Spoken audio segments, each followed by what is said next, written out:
Welcome back, strangers. Have you ever heard of the green-clawed beast that lives in the Ohio River? Many believe it's a local legend that developed over the years to scare children from wandering the riverbanks alone, but it was inspired by a real event. On August 21st, 1995, Miss Naomi Johnson had a strange and terrifying encounter while swimming in the Ohio River near Evansville, Indiana. It was a hot summer afternoon, and Naomi, along with her best friend Louise and two other children, decided to go for a swim in the river to cool off. The children were playing along the shoreline, and Louise was floating in an inner tube when Naomi swam out into the river alone.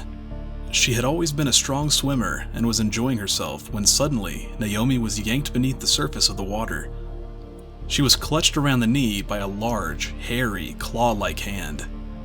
Louise heard her friend screaming for help and saw her 15 feet away struggling to get her head above the water. Naomi managed to get her legs free, but she was instantly seized again from behind. Louise swam out with her inner tubes to help her friend while screaming for anyone around to come help. Luckily, Naomi was able to reach the surface again and saw Louise's inner tube. She lunged for the tube, and it appeared like the inner tube and all of the commotion from Louise scared away the unknown assailant.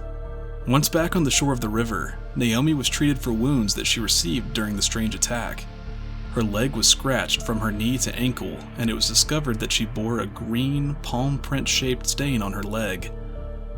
When medical help arrived, they tried to remove the stain, but they couldn't. It took several days for the stain to fade away on its own. While no one got a good look at whatever attacked Naomi, she reported that it was an unknown creature that she had never seen before. It had a green scaled body and hairy, three-clawed hands.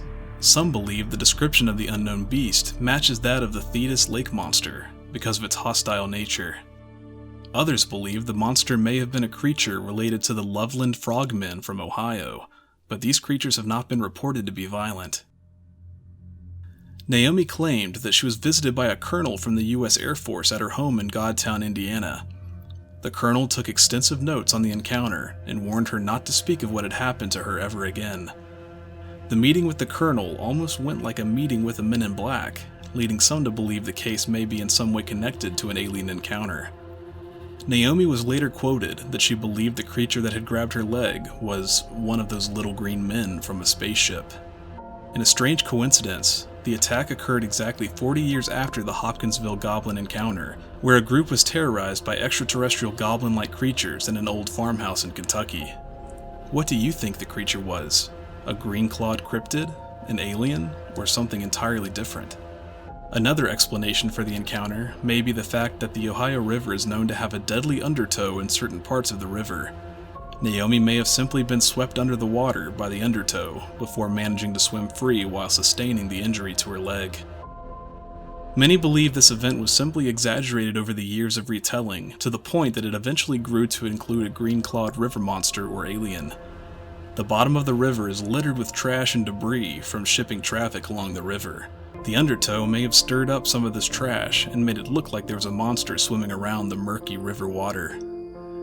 Would you take a swim in the cool waters of the Ohio River during a hot summer day? Let us know in the comments below. And as always, stay strange.